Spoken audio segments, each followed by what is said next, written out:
Jóvenes, un gusto saludarlos nuevamente. Para nosotros, pues, un placer tener el día de hoy a una de las expertas y también una compañera dentro de la red del derecho informático, a la licenciada María Paulina Cáceres Zubia. Okay, contándole un poquito rapidito, ella es licenciada en la Universidad Internacional CEP, tiene el título de licenciada en Ciencias Jurídicas y Sociales, es abogada también con registro CNCIC, okay, es egresada en la maestría de Ciencia Forense, especialidad de Criminología y Criminalística de la Universidad Marista de Guadalajara, México, y es máster en Informática y Derecho Informático. Entonces, para no hablar tanto de su currículum, que ya ustedes los han visto por allí, jóvenes, les dejo en este momento, con el derecho de la palabra, a nuestra buena amiga que nos está hablando ahorita en vivo desde Ecuador, y nuestra amiga Paulina. Paulina, bienvenida, los micrófonos y todo el tema es completamente tuyo. Hola José, muchísimas gracias primero por la gentil invitación y para mí un gusto como siempre apoyarte y colaborar con la red para poder seguir compartiendo conocimientos, compartir con nuevos amigos estos temas que nos apasionan y de cierta forma nos, nos llevan pues a replantearnos muchas situaciones de la vida cotidiana y de lo que se nos puede venir a futuro.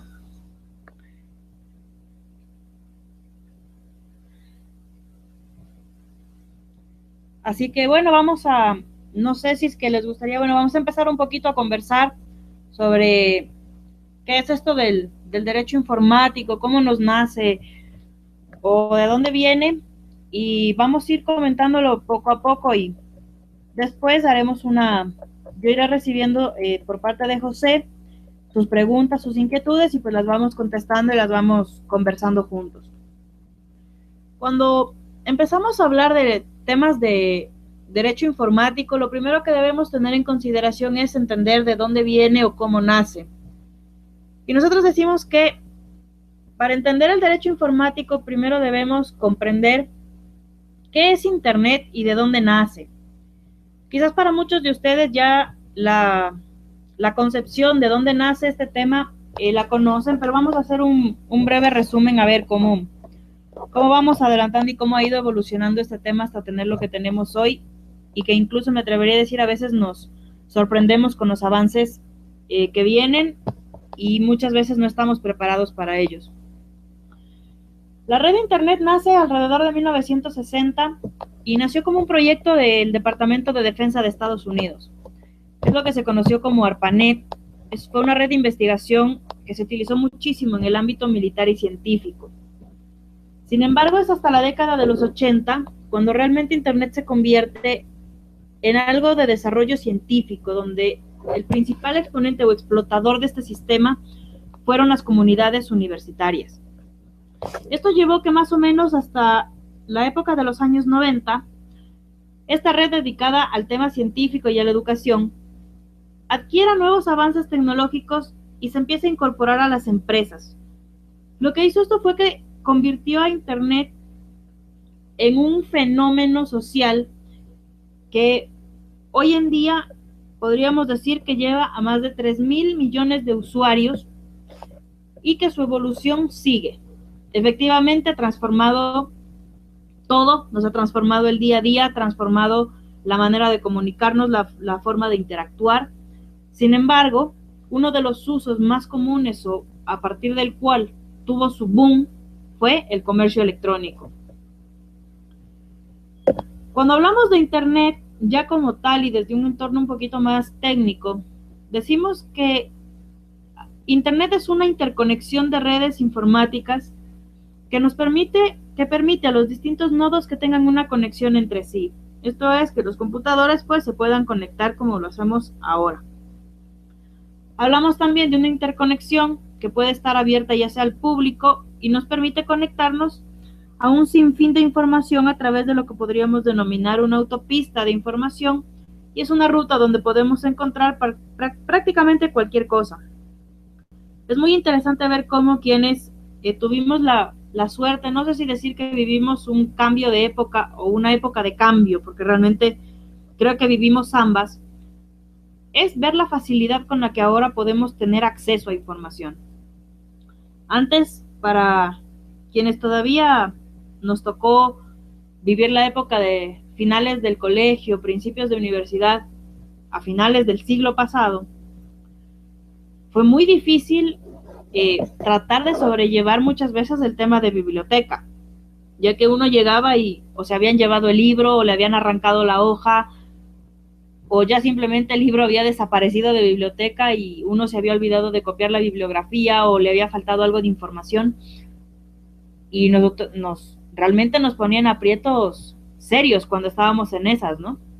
No había la facilidad de hacer un copy-paste, uno le daba duro al cuaderno y al esferográfico para tomar notas, para apuntar, porque incluso muchos de los libros no se permitían sacar copias siquiera. Sin embargo, eso, con el uso y el fomento del Internet, nos ha llevado a que actualmente hablemos de tecnología de un modo cotidiano. Ya no existe una diferenciación entre edades y clases sociales porque todos hablan el mismo idioma, quizás en mayor o en menor profundidad, pero ya es algo del día a día. La globalización también nos obligó a entrar en este mundo de la comunicación, donde el no estar involucrados dentro de esto, especialmente en un campo de comercio, los está llevando posiblemente a una marginación. Ya la globalización nos obliga o nos ha empezado a llevarnos a un entorno en el que realmente es necesario, es vital el que estemos informados y los mecanismos que tenemos de desarrollo, convirtiendo a Internet en un arma muy fuerte, especialmente para hacer negocios. Aunque si bien es cierto, su potencial o su inicio, su arranque más fuerte fue a partir del comercio electrónico, ya hoy ha tomado fuerza en campos médicos, educativos, jurídicos, ya nos hace pensar en las tecnologías de la información y la comunicación, que conocemos como las TICs, ya no como en algo lejano, sino como en algo que está presente y con un futuro extremadamente próspero. Muchos autores de los últimos años, cuando empezó este boom, indican y consideran que realmente quien sea poseedor de información y sepa hacer un uso correcto de ella, tendrá en sus manos algo infinito, algo que no se agota, sino que con su uso constante enriquece y nos ayuda a crecer, debido a que se ha considerado que establecer pautas y regulaciones también es necesario, y es a partir de ahí cuando empezamos a hablar de la teoría o de lo que conocemos hoy como derecho informático. A veces no se comprende muy claramente qué queremos decir con esto de derecho informático, o qué hacemos o a qué nos dedicamos. No únicamente el derecho informático se orienta o se guía al entorno de la Constitución de Comercio Electrónico. Realmente, como les manifestaba hace un momento, hablar sobre derecho informático es establecer pautas que son necesarias, que ayudan a regular el entorno donde nos desenvolvemos en la red, en el ámbito informático. Por eso, cuando hablamos de derecho, tenemos que comprender o tener un poquito claro un par de conceptos que nos ayudan a despejar las dudas respecto de qué hacemos en esta nueva rama de derecho informático. Algunos no lo consideran como una nueva rama, algunos consideran, y en parte estoy de acuerdo, en que muchas de las prácticas que se desenvuelven a partir del uso de la tecnología no es que son conductas que no se realizaban con anterioridad. Lo que pasa es que ahora las cometemos o las realizamos o llevamos a cabo de una manera distinta. Por ejemplo, no es que antes no existía la suplantación de identidad. Sí existía la suplantación de identidad. Lo que pasa es que no lo hacíamos de una manera virtual, lo hacíamos de una manera física. La alteración de documentos no es que es algo nuevo a partir del uso de la tecnología. Siempre ha existido la falsificación de documentos. El famoso bullying, del cual hablamos ahora, yo digo, no es que ninguno de nosotros nunca experimentó el bullying cuando fuimos chiquitos. Todos lo experimentamos. Lo que pasa es que era, de cierta forma, y lo pongo entre comillas, era de un modo más sano, ¿sí? El bullying o el maltrato o el acoso escolar o demás, se acababa el momento que timbraba el timbre para irse a su casa. No se extendía más allá. Y fuera de casos muy aislados, realmente uno de los eventos más duros que sufríamos como bullying en ese entonces era pues la ley del hielo. a los que medimos escasa estatura, nos decían chiquitos, chaparritos, nos escondían las maletas en lugares altos y demás, se terminaba el momento que sonaba el timbre y uno se iba a su casa. La tecnología lo que vino a hacer es que generó que ese mismo acto que antes lo hacíamos y que terminaba en un momento determinado, ahora se extiende, y la forma de extender es exponencial. Eso es lo que cambió la forma, pero no cambió la acción. La acción sigue siendo la misma. Entonces, por eso cuando hablamos de derecho informático es importante tener claros 3 conceptos básicos, que son: 1, comprender qué es el derecho como tal. Nosotros como abogados decimos que el derecho es el conjunto de principios y normas expresivos de una idea de justicia y de orden que regulan las relaciones humanas en toda sociedad y cuya observancia puede ser impuesta de una manera coactiva. ¿Qué significa esto? Cuando hablamos de una manera coactiva estamos hablando redirigiéndonos a lo que es el derecho penal. Es la forma en la cual nosotros hacemos cumplir a partir de una coacción. Cuando hablamos de informática, ustedes saben y conocen mejor que yo la terminología, y es que hablamos de un conjunto de conocimientos científicos y técnicas que hacen posible el tratamiento automático de una información a partir del uso del computador. Y nos aparece un tema nuevo que es a partir del cual nace también o se desenvuelve el derecho informático, y es la jurismática. Cuando hablamos de jurismática, realmente estamos hablando de una disciplina tecnológica que tiene por objeto el estudio e implementación de medios por los cuales la informática pasa a ser más eficiente, ágil y productiva, especialmente en el ejercicio del derecho. ¿Eso qué quiere decir? Quiere decir que la informática jurídica ve a la computación ya como una herramienta y un instrumento del derecho, ya no lo ve como algo ajeno. Y a partir de ahí vamos a configurar el concepto que nosotros como juristas manejamos y decimos: para nosotros el derecho informático es una ciencia jurídica que encamina al estudio de normas jurídicas que regulan el mundo informático. Su objetivo principal es lograr regular el universo informático estudiando la doctrina, la jurisprudencia y todo lo que se genere a partir del uso como consecuencia de la informática. Entonces, cuando hablamos de derecho informático, tenemos que tener claro que lo que busca o lo que hace es establecer nuevas normas, nuevas regulaciones, nuevas pautas para el uso de la informática en el día a día, en el entorno cotidiano. La informática jurídica, ¿qué ha venido a hacer o por qué se le considera como una herramienta muy importante dentro del campo del estudio del derecho? Y es que la informática jurídica lo que nos ha permitido a nosotros como abogados es automatizar la información judicial. Es la aplicación de la tecnología de la información al derecho.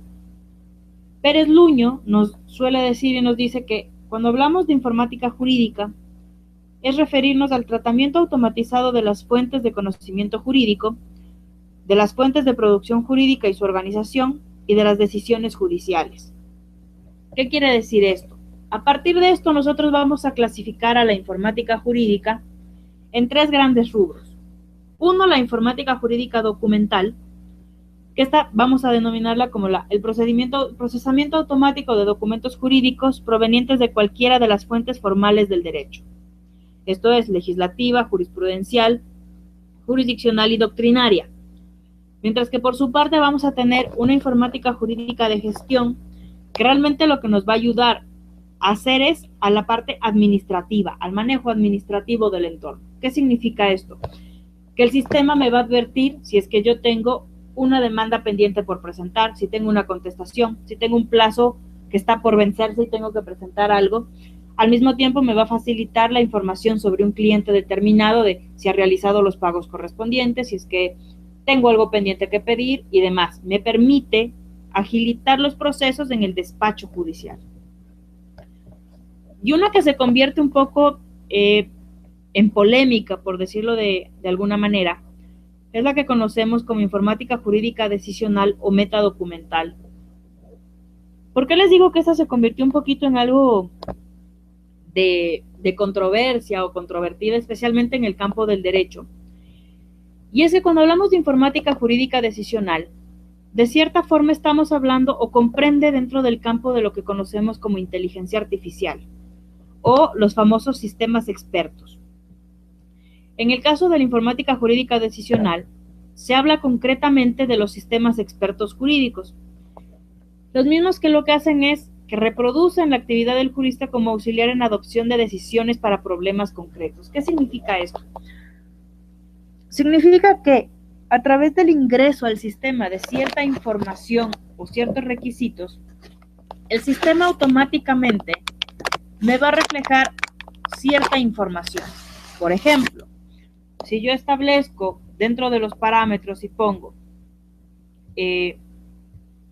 persona muerta, arma de fuego, oscuridad, alevosía, automáticamente el sistema me va a derivar una figura penal y me va a establecer parámetros de juzgamiento. ¿Por qué ha sido controvertido? Por la razón de que cada delito o cada acto criminal es individual. Si bien es cierto, el producto o el resultado puede ser el mismo, como por ejemplo dar muerte a una persona, cada caso es individual en cuanto a sus particularidades. Es decir, yo puedo tener como resultado una persona muerta, pero necesito analizar todo el entorno. ¿Qué pasó? ¿Por qué fue? ¿Quién? ¿Cómo? ¿Cuándo? ¿Por qué? ¿Con qué? ¿Con quién? ¿Por qué? Etcétera. ¿Sí?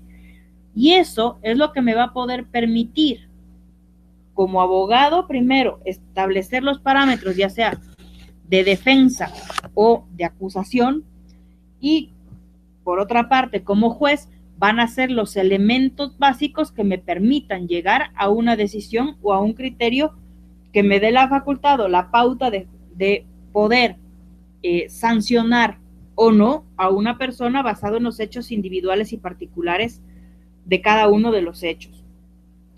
Entonces, eso ha sido un poquito controversial dentro del entorno de la informática jurídica decisional.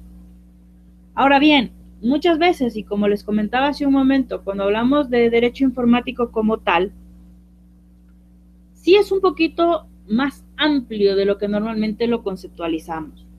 Cuando hablamos de derecho informático ya como tal, como una parte o como una rama del derecho, decimos que es un conjunto de leyes, normas y principios aplicables a los hechos y actos derivados de la informática. Cuando hablamos de leyes, ¿a qué nos referimos? Y decimos que son aquellas relativas al fenómeno informático. ¿A qué denominamos fenómeno informático? Y es al excesivo uso de las herramientas tecnológicas en general, ¿sí? Después hablamos que decimos que es un conjunto de principios y decimos que son postulados emitidos por jueces, tratadistas y estudiosos. Cuando hablamos de hechos en el entorno informático, decimos que son resultado de un fenómeno relacionado con la informática imputable al hombre.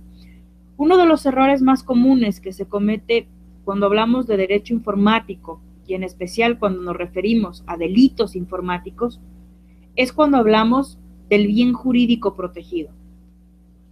En un delito tradicional o en un delito común, por ejemplo, cuando hablamos, y me voy a referir al mismo ejemplo de hace un momento, cuando tenemos un homicidio o un asesinato, en ese caso tenemos que el bien jurídico protegido es la vida. En muchos casos, en el delito informático, se cometen varios errores. Uno, cuando hablamos del sujeto pasivo, que en el caso de un asesinato el sujeto pasivo es la persona que falleció y el sujeto activo es quien cometió la acción delictiva, en el caso del delito informático se presume o se dice o se cae en el error de establecer que el sujeto pasivo es el computador, ¿sí? Y en otros casos, dependiendo del tipo de delito, que el sujeto activo es el computador. El computador por sí solo nunca podrá ser sujeto activo ni pasivo. Será un medio a través del cual se pueda cometer un delito. Y en el caso del delito informático, como veíamos, en el caso del homicidio, el bien jurídico protegido es la vida. En el caso del derecho informático, el bien jurídico protegido es la información, la que puede estar contenida en cualquier medio de soporte a partir del cual nosotros podamos tener acceso. Entonces, es importante entender este tema de los hechos como resultado de un fenómeno relacionado con la informática imputable al hombre. El hombre es quien está detrás del computador. El computador por sí solo no es algo o alguien que puede llevar a cabo una actividad delictiva per se. Y cuando hablamos de actos, los establecemos como un resultado de un fenómeno vinculado a la informática, pero que es provocado por el hombre, ¿sí? Lo que decíamos hace un momento. Para que el computador realice cierta acción, antes tuvo que haber alguien que lo configuró para que se lleve a cabo esa acción. Por eso hablamos que es provocado siempre por el hombre. Cuando hablamos de legislación informática, ya hablamos de un conjunto de reglas de carácter preventivo y correctivo derivado del uso de la informática. Cuando hablamos ya un poco más y nos vamos al tema de legislación informática, ya entramos un poquito a temas de regulaciones. ¿Y regulaciones como de qué tipo? Y hablamos ya en regulaciones de los bienes informacionales. Por ejemplo, cuando hablamos del spam o de la venta de datos. En legislación informática también hablamos sobre protección de datos personales en cuanto al manejo inapropiado de la información nominativa de la persona. Hablamos también de regulación en Internet, donde es favorecer o restringir circulación de datos a través de fronteras, ya sean nacionales o internacionales. Hablamos de propiedad intelectual, donde hablamos de la protección de programas, nombres de dominio, diseños de páginas web. Y hablamos también de delitos informáticos, del uso de los computadores para realizar el cometimiento de actos delictivos, y hablamos ya sobre la implantación o la implementación en códigos penales de estas nuevas tipificaciones. Por su parte también, cuando hablamos de legislación informática, estamos estableciendo que hablamos de qué, de contratos informáticos, pero hablamos de contratos que son generalmente atípicos, ¿sí? ¿Por qué decimos que son atípicos? Porque uno, estamos yendo sobre intangibles y segundo, porque sus características son muy particulares. Excelente, yo ahorita le mandé los... Entonces, a partir de ahí, tenemos también ya que muchos países han implementado normas específicas para ciertas regulaciones. Por ejemplo, en Ecuador, en el año 2002 se publicó la Ley de Comercio Electrónico, Mensajes de Datos y Firmas, a partir de la cual se han ido desarrollando muchas actividades comerciales.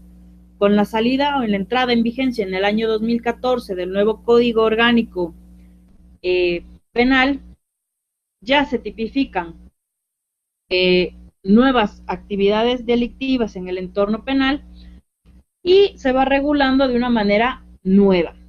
El Código Orgánico Integral Penal que entró en vigencia acá en el año 2014, lo que hizo fue derogar todos los delitos que se encontraban tipificados en las distintas normas para unificarlos en un solo cuerpo legal, a partir del cual delito que no conste en esta, pues no será considerado delito.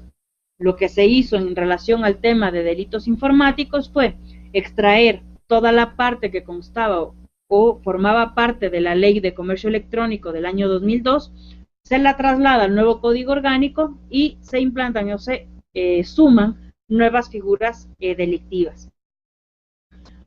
Parte de la legislación informática también tenemos los aspectos laborales cuando nos referimos o hablamos sobre el teletrabajo. El teletrabajo también es una temática que nos ha llevado a generar nuevas regulaciones porque no es lo mismo trabajar desde mi casa que trabajar en la oficina. No es lo mismo tomarme el break de 1 hora en la oficina donde tengo que timbrar que trabajar desde mi casa, donde me puedo levantar a comerme un sándwich, tomarme una soda o hacer lo que yo quiera, como por ejemplo en mi caso ahora, y que se lo comentaba a José mientras estábamos haciendo un poquito la prueba del sonido.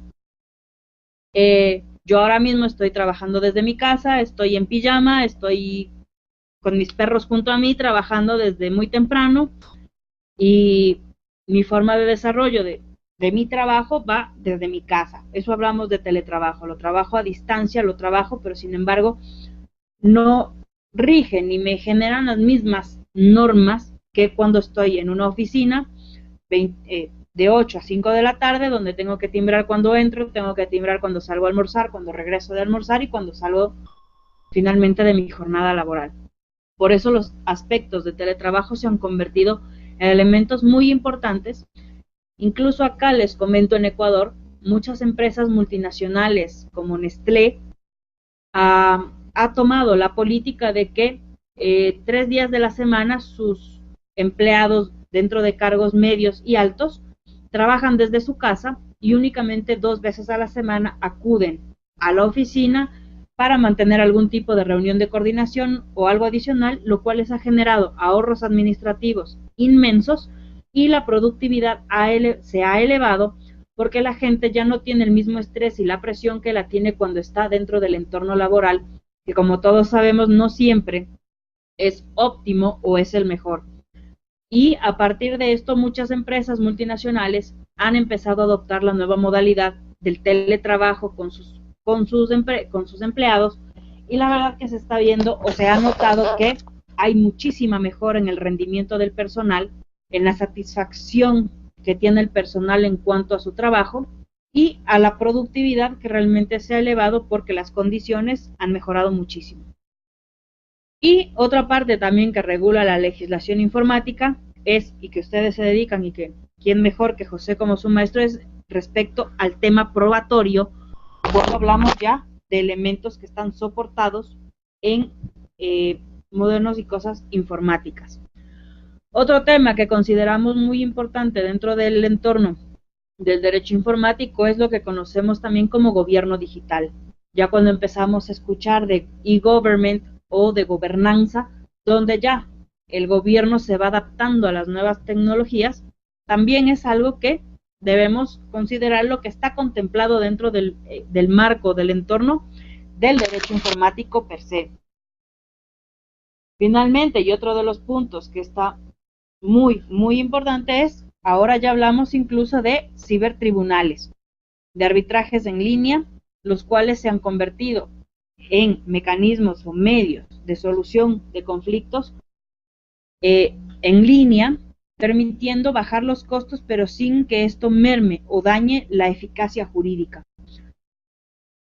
Lo que ha hecho o nos ha permitido, y ya Argentina tiene y lo está desarrollando, si no me equivoco, en España, lo que son los centros de arbitraje virtuales. Acá en Ecuador todavía no hemos llegado a eso, pero sin embargo sí lo estamos utilizando ya en el ejercicio de la práctica procesal, donde tenemos una de las partes que no puede estar presente en la audiencia y se lo hace a través de sistemas de videoconferencias, lo que nos ha permitido manejar un entorno mixto, presencial y virtual con las partes. Obviamente dentro de estos entornos jamás podremos garantizar la privacidad, ¿sí? Porque es imposible garantizar la privacidad cuando tenemos estos entornos, pero sí se garantiza la comunicación y la privacidad única y exclusivamente en relación al espacio físico que se le entrega a la parte para que pueda comunicarse desde una videoconferencia con su abogado. Pero no puedes garantizar la privacidad en el manejo de la línea de comunicación. Todos sabemos y conocemos que las líneas pueden ser pinchadas, podemos tener accesos de ciertas formas, lo cual no nos permite, obviamente, pues garantizar una privacidad dentro del entorno digital, pero sí nos permite garantizar la comunicación y la accesibilidad dentro de estos entornos. A partir de aquí, pues bueno, tenemos muchísimas derivaciones sobre el tema del derecho informático, y entre esos pues podemos hablar sobre lo que es protección de datos, habeas data, y qué significan estas cosas. No sé cómo vamos con José, si es que tienen hasta aquí alguna duda, tienen alguna inquietud, que pudiéramos irla despejando para ir conversando de mejor manera. Bueno, Paulina, hasta el momento vamos bien, todo lo que me están indicando es que está excelente la pregunta. No sé si Jorge, que estás ahorita aquí en línea, y nuestros amigos de allá de Venezuela, de la red del derecho informático de Venezuela, tienen alguna duda que la planteen en este momento, por favor.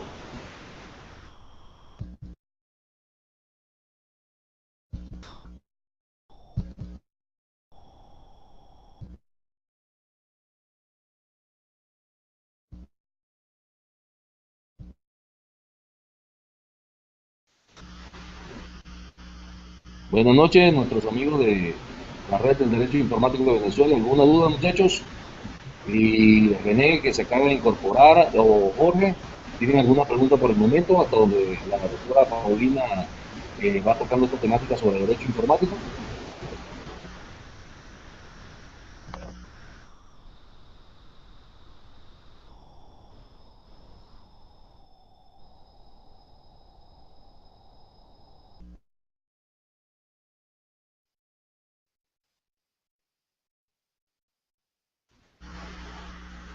Pues yo creo que no, Paulina, si no, continuamos. Dale. No sé si quisieras, José, o algún tema en especial en el que no sé, te gustaría que profundicemos un poco, que lo Eh, tratemos, y pues ya fíjate que que hemos concluido estábamos simplemente hablando, Paulina, la parte Paulina, general. No sé si es que hay algún punto o algún tema en el que quisieran que nos, nos derivemos un poquito, lo tratemos un poco más, pues conmigo con muchísimo gusto. pues mira, yo en lo personal, pues me gustaría antes que cierres, que toques el tema de protección de datos, creo que fue que me dijiste, ¿no? O protección intelectual en el tema de ADN. Eh, Ok, Me pareció fabuloso lo que me estuviste hablando antes de que comenzara la conferencia. Entonces, yo por ese lado, pues sí quiero profundizar más porque me dedico a las prácticas en la parte de biohacking. Entonces sí me llama mucho la atención. René, no sé si me estás escuchando, los muchachos de la red, el resto de los muchachos que me están escuchando que son los estudiantes. Y buenas noches, disculpen la mala educación, a todos los que nos están escuchando a través de Latinoamérica, más de 50 personas que nos están escuchando en vivo, ¿ok? A través de Computer, Computer Network, que están escuchando en este momento en sus móviles la conferencia que se está llevando a cabo desde acá de Guatemala. Un abrazo a todos, los muchachos allá en Venezuela, en Colombia, en Argentina, los que nos están escuchando acá en México, del lado de Honduras, los que nos están sintonizando en este momento. Un abrazo a cada uno de ustedes.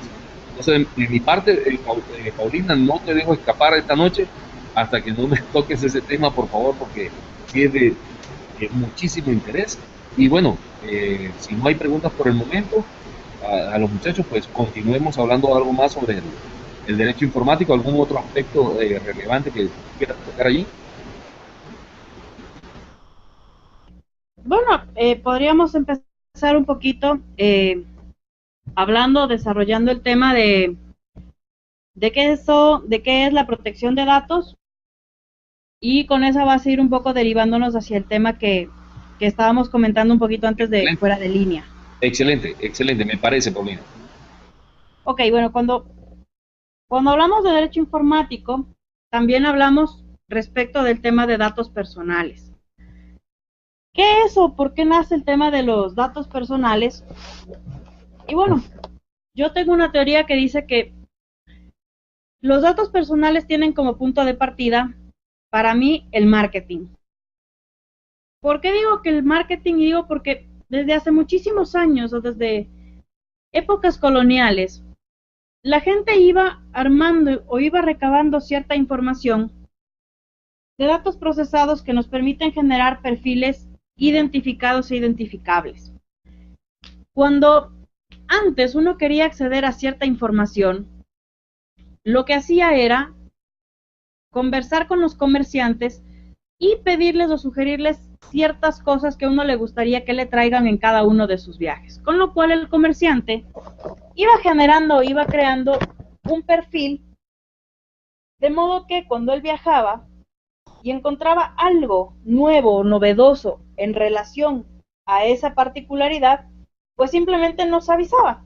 Hoy en día lo podemos vivir de la misma forma, especialmente cuando tenemos la costumbre de ir a un mismo restaurante donde ya nos conoce el cajero, la mesera, el mesero, el guardia que nos recibe el auto, y que en muchos de los casos ya cuando entramos ni siquiera nos preguntan qué vamos a comer porque ya saben y simplemente nos dicen, le traigo lo mismo de siempre. Y uno ya simplemente con una sonrisa le dice sí. Pues a partir de ahí, ya lo que hemos permitido es que a partir de ciertos gustos o particularidades, la gente se cree un posible perfil de nosotros. Al igual que cuando vamos al supermercado y tenemos la costumbre de ir al mismo supermercado que nos atienda el mismo cajero y demás, pues lo que hemos visto es eso. Sin embargo, lo que hay que tener en cuenta también es que el tema de la protección de datos no es algo nuevo. La regulación del año 95, la 46 del Consejo Europeo, ya nos establece parámetros y se considera como la herramienta madre del tema de protección de datos. En su parte principal nos establece que los datos personales es toda información sobre una persona física identificada o identificable que se considera toda persona cuya identidad pueda determinarse directa o indirectamente, en particular mediante un número de identificación o uno o varios elementos específicos característicos de su identidad física, fisiológica, psíquica, económica, cultural o social. ¿Qué quiere decir esto? Cuando hablamos a partir de un número de identificación, puede ser a partir de nuestro número de pasaporte o de cédula o de un DNI, o nos dice de varios elementos específicos, características físicas, fisiológicas, psíquicas, económicas, culturales o sociales. Muchas veces asociamos a ciertas personas con sobrenombres o ciertas particularidades a partir de las cuales, pues, podemos identificar a una persona. Para Pérez Luño, él nos dice que hace referencia a que la protección de datos es un conjunto de bienes o intereses que pueden ser afectados por la elaboración de informaciones referentes a personas que puedan ser identificadas o identificables. Lo que quiere decir que si concebimos de esta manera la protección de datos, podríamos encontrar su esencia, no en el resguardo del ámbito íntimo de la persona, sino en la posibilidad de controlar esa información para asegurar a la persona un posible riesgo que pueda representar el almacenamiento y transmisión de sus datos de tal manera que lo pueda convertir en alguien identificable. Para Miguel Ángel Davara, que es considerado uno de los padres de la protección de datos en Europa, él nos dice que los datos personales se clasifican en dos, en datos públicos y en datos privados. Y nos dice que los datos privados pueden ser de tres tipos: íntimos, secretos o reservados, estableciendo que el dato público es toda aquella información que nosotros podemos tener conocimiento o acceso a partir de bases de datos públicas. Por ejemplo, el registro de guía de teléfonos, el sistema de empadronamiento o cualquier lista a partir de la cual nuestros datos sean de acceso libre y público. En cuanto a los datos privados, nos dice que los datos íntimos, el titular los proporciona regularmente para el cumplimiento de sus obligaciones. Por ejemplo, cuando yo matriculo a un niño en la escuela, cuando lleno la ficha de información, ¿sí? Es para cumplir una obligación con la escuela. Dice, cuando tengo datos secretos, dice, el titular no está obligado a darlos, a menos que sea voluntariamente u obligatorios por ley. Por ejemplo, cuando vamos a solicitar un crédito bancario. Cuando vamos a solicitar un crédito bancario y nosotros entregamos cierta información respecto de nuestro patrimonio o nuestra información financiera, es información que la damos de manera voluntaria. Y cuando habla de por mandato legal, es, por ejemplo, cuando tenemos que hacer declaración de impuestos. Sin embargo, en los datos reservados nos dice que el titular no está obligado a darlos bajo ningún concepto, salvo que se trate de un caso de emergencia. ¿Pero a qué datos se refiere cuando hablamos de estos datos reservados? Hablamos de 4: política, religión, salud y orientación sexual. Son los 4 rubros que se consideran reservados por un principio que tienen que ver directamente con un tema de derechos humanos. Cualquier violación a cualquiera de estos 4 rubros pueden generar directamente un impacto en los derechos humanos, causando ya sea problemas contra la integridad personal, discriminación o cualquier otro.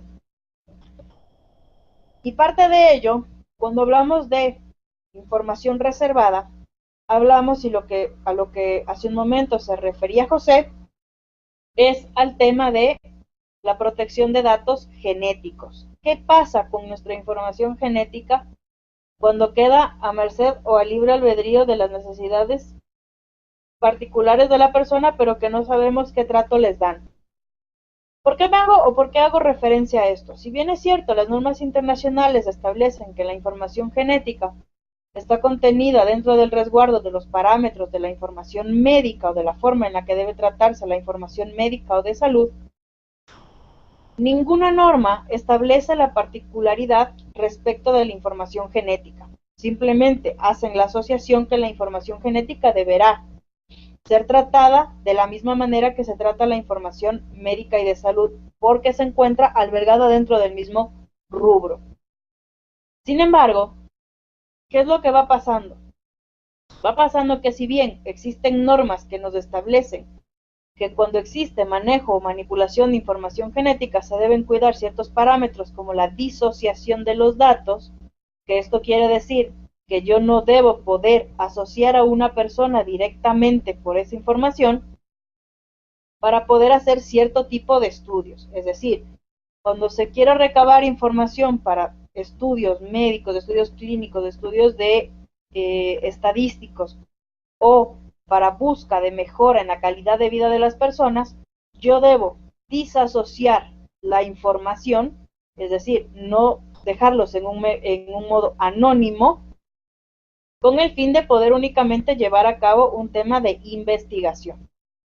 Sin embargo, lo que yo comentaba con José es, una de las preguntas que yo hago en los foros cuando conversamos sobre este tema es, si es que ustedes saben qué hace un laboratorio clínico con su muestra de sangre o cualquier muestra de algún fluido corporal que ustedes hayan entregado, una vez que se les entrega el resultado para el cual fueron obtenidas las muestras. Realmente no lo sabemos, y es donde entramos nosotros a preocuparnos y por qué hablamos de protección de información genética.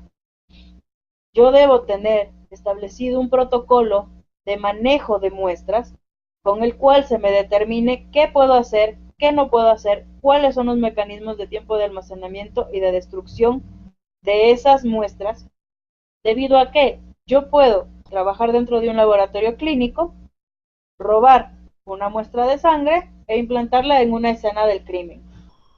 ¿Cómo puedo determinar que realmente esa persona no estuvo ahí si tengo una evidencia clara, prácticamente irrefutable, de que me dice a mí que esa persona estuvo ahí? Otra de las cosas que nosotros ponemos en conocimiento decimos, ok, hablamos de información genética, ¿qué pasa cuando en técnicas de fertilización in vitro yo utilizo el esperma de dos caballeros para fecundar un óvulo? El momento que yo tengo un tema de paternidad donde tengo un niño con ADN de tres personas, es decir, una mamá y dos papás, en el momento de una disputa de paternidad, ¿a quién le va a corresponder la paternidad real de ese menor? La doctrina nos establece que la paternidad le será asignada a quien tenga el gen dominante, es decir, al padre que refleje el examen de ADN un patrón predominante. Sin embargo, entramos a un tema de derechos humanos y es, ¿por qué estoy vetando el derecho de paternidad al otro? Si el otro tiene también el mismo derecho sobre el menor, aun cuando el gen predominante no sea el de él, pero le estoy coartando la libertad o la potestad de poder ejercer su actividad, no su actividad, de ejercer su paternidad en relación al menor. Entonces, se convierte en un problema que también va a trasladarse a un problema de índole civil, especialmente de filiación. ¿Qué va a pasar cuando el padre que no está declarado como padre porque su gen no fue predominante, pero que fallezca y él decida heredar, o sea, decida que su hijo, porque su hijo, herede? ¿Qué va a pasar con el conflicto de intereses entre los dos padres, dado que la paternidad le está asignada al uno y no al otro? Además, también entramos en polémicas, por ejemplo, con manipulación de, eh, de pruebas de paternidad. donde ya se ha descubierto que a partir de la manipulación en laboratorio de las muestras se puede causar cierto daño en cuanto a al resultado en el tema de paternidad. Entonces, cuando hablamos de temas de manejo de información genética dentro del entorno de la protección de datos, es más que nada porque puedes generar daños irreversibles en la persona titular de esa información genética. El simple hecho de que se publique o se ventile que, por ejemplo, una persona padece de un tipo de enfermedad, digamos, VIH, ¿sí?, va a generar que esa persona pueda sufrir discriminación. El mal manejo de esta información genera daños en el titular que pueden acarrearle daños, especialmente en temas de su integridad personal, ¿sí? Es muy importante tener en consideración eso, porque no únicamente vamos a hacer daño al titular de la información, sino también a sus generaciones siguientes. Por eso se está debatiendo incluso cuando hablamos de los exámenes genéticos preimplantatorios en temas de manipulación de células madre y de fecundación in vitro, el hecho de que una vez que tengamos óvulos fecundados, uno pueda descartar aquellos que vengan con alguna malformación genética. ¿Qué pasa en el entorno científico y de la comunidad? Para muchas personas se está considerando que el generar ese descarte de esos óvulos fecundados que vienen con algún tipo de malformación genética sean desechados, estaríamos indirectamente diciendo que las personas que han nacido y que viven bajo una enfermedad de índole genética no deberían haber nacido. Porque a partir de poder ahora discriminar el óvulo que sirve y no me sirve, indirectamente estamos acarreando una discriminación en contra de las personas nacidas ya con ese tipo de información, haciendo de cierta forma que se sientan menos, es decir, dejándoles saber que si hubieran podido en un momento determinado tener la facultad sus padres de desechar ese óvulo que venía con alguna malformación, hacerlo, y que en realidad no deberían haber nacido. Esa es otra de las polémicas que se genera en cuanto al manejo de la información genética. ¿Qué pasa con esa manipulación? ¿Hasta dónde la manipulación de esa información nos permite también, o además, nos permite generar los que se denominan bebés medicinas o bebés medicamento, que son aquellos bebés que se generan a partir del laboratorio con el fin de traerlos a la vida y realmente ser una medicina para un hijo existente? Por ejemplo, yo tengo un hijo que tiene un cáncer de médula, a partir de mecanismos de ingeniería genética, modifico la genética del nuevo óvulo, lo implanto, lo fecundo, etcétera, nace, y utilizo simplemente a esa nueva criatura que le he traído al mundo para suplir la necesidad de una criatura existente. Eso se denominan los bebés medicamentos. Tenemos también los temas de fecundación in vitro a partir de donadores de óvulos o de esperma, a partir de los cuales, si es que la información no cumple con los requisitos establecidos para la protección de datos de información de los donantes, puedo generar un problema.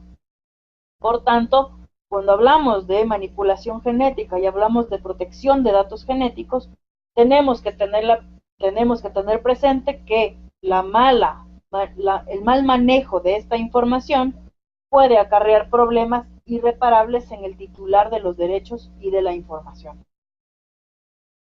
José, no sé cómo seguimos, pues creo que un poco he tratado de abarcar de la mejor manera posible el tema que, si bien es cierto, nos da para muchísimo, pero un poco ampliando lo que habíamos estado conversando. Ok, excelente, Paulina. Mira, de mi parte, pues cubrimos las expectativas de los 45 minutos de tema, excelente. Tengo una pregunta por acá que te la envía René, que está ahí en línea. Y René te dice, ¿qué beneficios puede aportar el gobierno electrónico en este tema de datos genéticos? con referencia al control de actividades derivadas. Ok, realmente, más que poder el gobierno generar, la principal herramienta que puede generar el gobierno es una ley orgánica de protección de datos. El momento en el que se pueda tener una ley orgánica que establezca los modos y las formas a partir de las cuales los portadores de bases de datos, tanto públicas como privadas, tengan que manejarse por un protocolo, sería la única forma en la cual podríamos llegar a establecer cierta medida de control. Sin embargo, al no tener normativas claras, o no todos los países tenemos normativas específicas sobre el tema de protección de datos, se vuelve muy complejo realizar eso. Únicamente estamos a merced del protocolo interno que cada uno de los entornos donde se manejan bases de datos de este índole tengan como protocolos privados. Pero a nivel general, de modo que el gobierno pueda exigir o demás, es un poco complicado sin que exista de por medio la normativa. Por ejemplo, acá en Ecuador, la Constitución, el artículo 66, nos garantiza el derecho de la protección de datos, pero sin embargo no tenemos una ley de protección de datos. Se creó la ley de registro de datos públicos, pero que realmente dista muchísimo de lo que realmente es una ley de protección de datos personales. Entonces, tratando de un poco de dar contestación a lo que dice René, pues la única manera sería generando una ley que realmente sea dirigida a la protección de datos personales, a partir de la cual se establezcan los parámetros y los principios que deben regir para el cumplimiento de la norma de manejo de información. Ahora bien, René te hace la siguiente, en la misma línea de la pregunta te dice, ¿existe algún protocolo internacional? Realmente como un protocolo internacional no. Lo que vas a poder establecer son las normas ISO de manejo de información. Eso sí, las puedes implementar, y que esas se implementan en los laboratorios para el manejo de información a partir del manejo de normas ISO que son internacionales. Pero aparte de eso, muy difícil, porque si es que son instituciones privadas, pues cada institución, por el momento, mientras no exista una normativa que te establezca bajo qué tipo de regulación deberás manejar la información, que en este caso vendría a ser una ISO, pues es muy complicado que puedas obligar sin que exista de por medio una normativa que te lo exija así.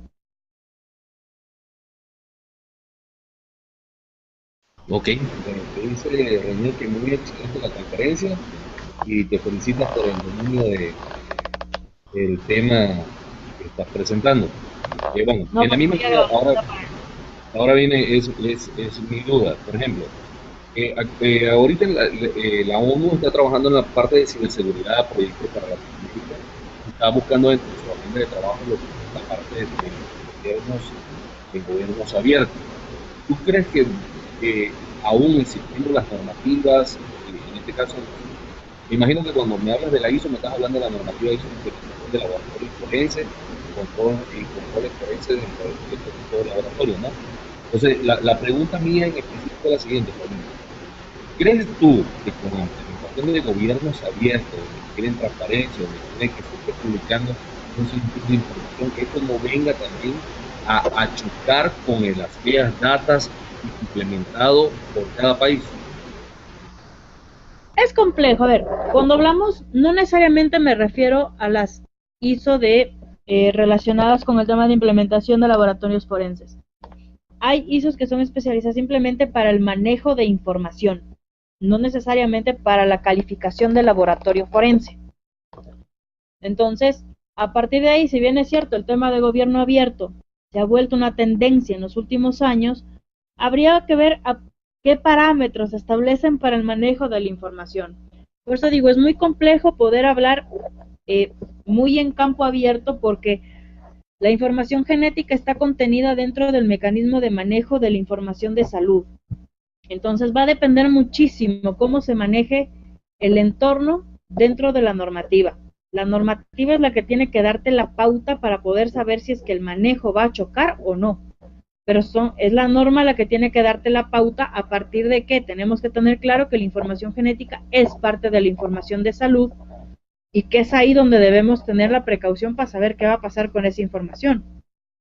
También debemos considerar que si es que las bases de datos van a estar en una nube, ¿qué va a pasar con la información que esté en esa nube? Entonces, también es un poquito más amplio el poder determinar, pero en general, hablar de un tema de gobierno abierto va a depender mucho de la normativa que se trate o se procure establecer para el manejo de la información. Excelente. Liberaste de muchas dudas y me planteaste más ideas, Paulina. Nuestros amigos de allá de la red de Derecho Informático de Venezuela te felicitan, que muy buena explicación, y te hacen la siguiente pregunta. ¿Hasta dónde un gobierno le conviene o no la protección de datos? A ver, lo que pasa es que tenemos que tener diferenciadas dos cosas, que es lo que normalmente en tema de protección de datos suele confundirse. Muchas veces se confunde que el dato público hace relación a la información que manejan las empresas públicas y que por un tema de normas de transparencia tienen la obligación de publicar. Tenemos que tener muy claro que eso es diferente. Todas las empresas manejan datos públicos y datos privados. Lo que la ley de transparencia nos exige o nos obliga a entregar es cierto tipo de información, pero por un mandato de tipo transparencia. Pero manejar datos de información de la gente ya es muy distinto.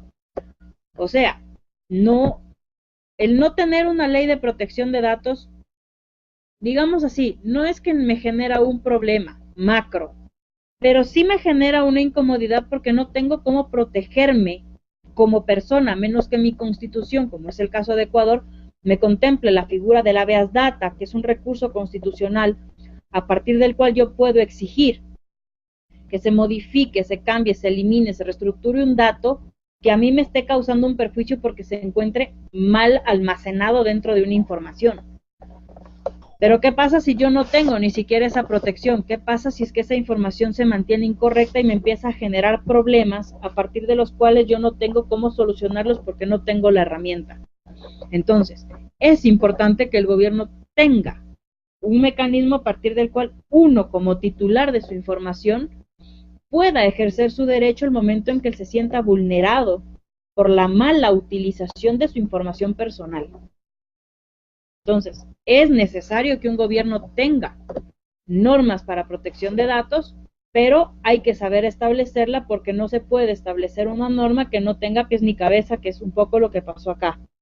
Generaron una ley de registro de datos públicos, pero que está orientado únicamente a las bases de datos de registro, especialmente de temas de bienes raíces y de comercio. Entonces, hay que saber establecer la norma de acuerdo a la necesidad. Excelente, muy bien. Yo tengo dos preguntas para ti. Vamos a comenzar con la primera. La primera es, ¿cómo tú miras el tema de protección de datos genéticos con respecto al derecho del olvido? Realmente es un poco complicado, porque el derecho al olvido, si bien está ahí, pero todavía nos cuesta comprender cómo funciona. Yo no creo que algo que lo subiste a la red sea tan fácil olvidar, realmente. Y en el tema del campo genético, yo creo que influye un poco más y va un poco más allá, porque el tema genético yo no lo puedo... cuando hablamos, por ejemplo, antes de entrar al tema del derecho al olvido, cuando tú tienes una mala imagen dentro del sistema de Internet, lo que haces es generar bombardeo de información positiva con el fin de que la información negativa pase a un segundo plano y de cierta forma en un momento determinado te genere llegar a ese olvido y se descarte, ¿sí? En el momento de búsqueda. Pero en el caso de la información genética va más allá porque repercute no solo en ti, sino en ascendientes, descendientes e incluso en un entorno cultural. Entonces yo creo que es un poco más complicado hablar de derecho al olvido cuando hablamos de un mal manejo de información genética.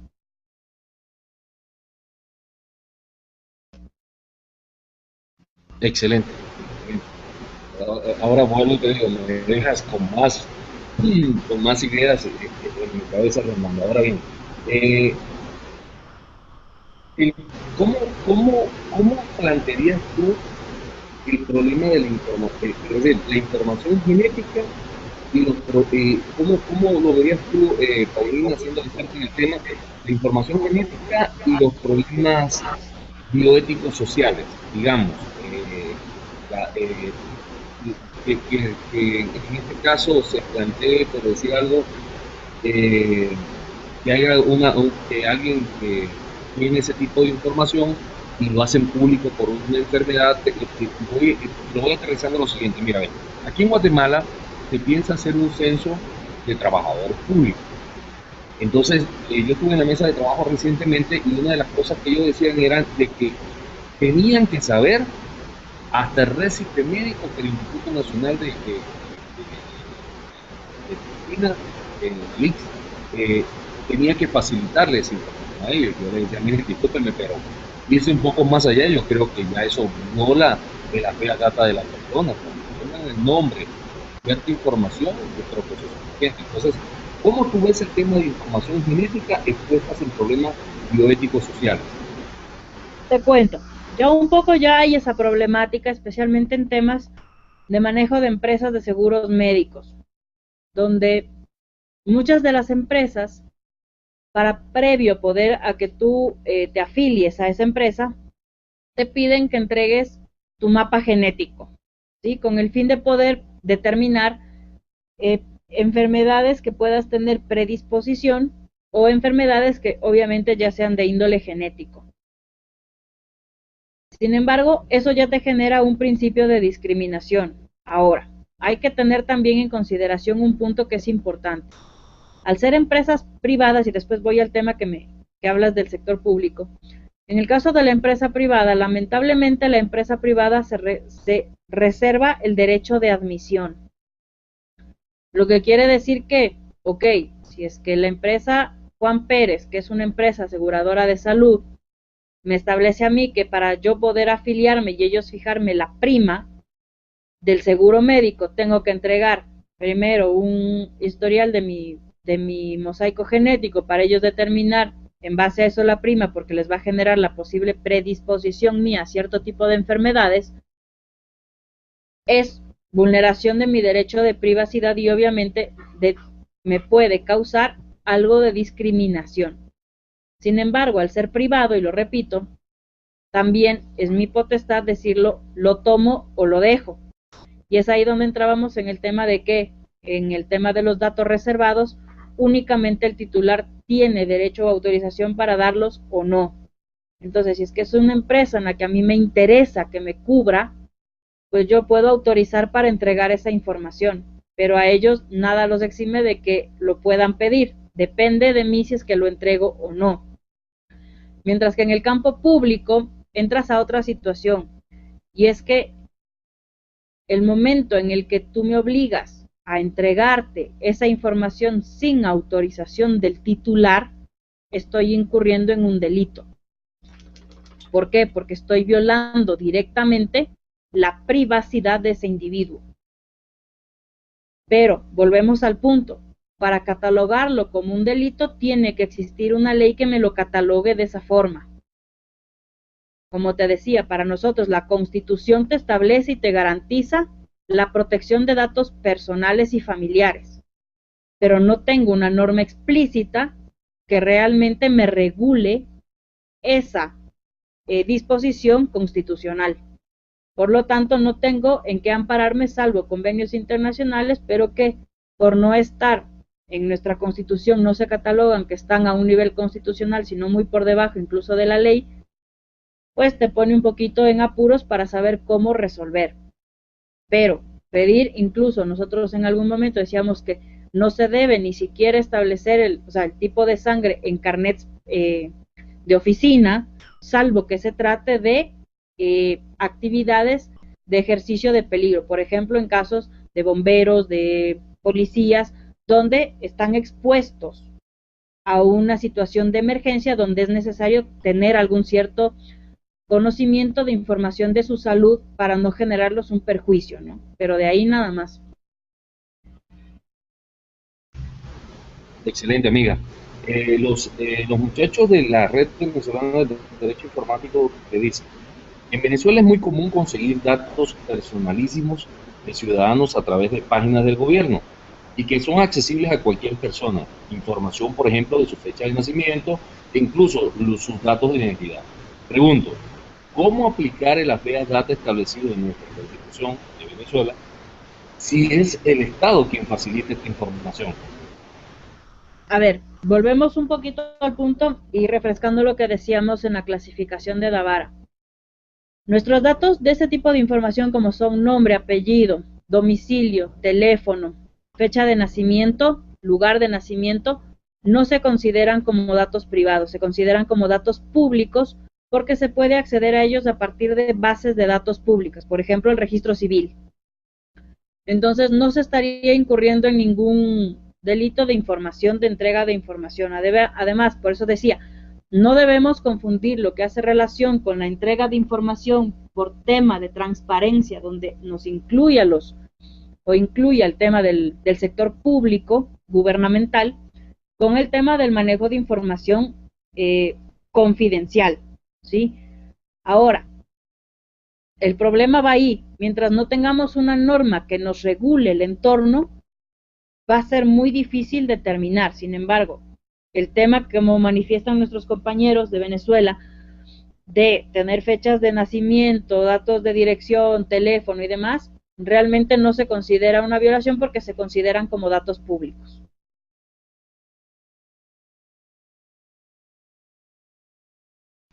Ok, excelente. Yo te quiero hacer de mi parte una última pregunta. Ya desde la parte pericial, que son los enfoques que más manejo, ¿tú crees que es posible realizar una expertise forense sobre una alteración de información genética y cómo se pudiera dar, Paulina? ¿A qué te refieres con un tema de manipulación genética?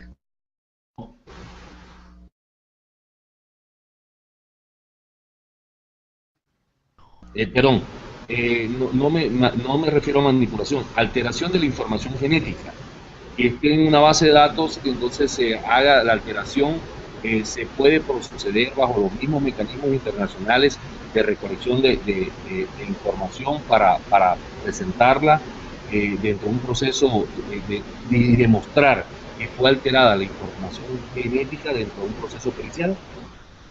Se puede, porque tú lo puedes, a ver, es cuando tú generas una manipulación o una alteración en una muestra, tú puedes a partir de otra muestra puedes determinar que existió una alteración en la misma, ¿sí? Pero obviamente ya son procesos un poco más técnicos que sí no sabría decirte con exactitud porque no es un campo en el que me desarrollo al 100% en la parte técnica del manejo de la estructuración, de cómo funciona la parte técnica de manejo de la evidencia como tal genética, pero obviamente a partir de una muestra tú puedes determinar si existe una alteración o no, y a partir del sistema que utilices informático, tú vas a poder determinar en una pericia si es que existió o no una alteración en el manejo de la información.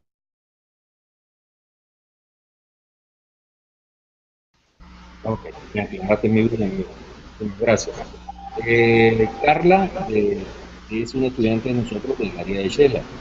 Ella te pregunta, ¿qué se considera como tal información privada? A ver, como tal información privada depende, porque como les había comentado para Miguel Ángel Davara, Davara establece 3 niveles. Entonces, cuando hablamos de 3 niveles es importante determinar lo que hablábamos de la clasificación. Los datos se clasifican en públicos y privados, pero nuestros datos privados se clasifican en íntimos, secretos y reservados. Entonces, depende del tipo de dato, pues va a estar enmarcado dentro de uno de los 3 rubros de los datos privados.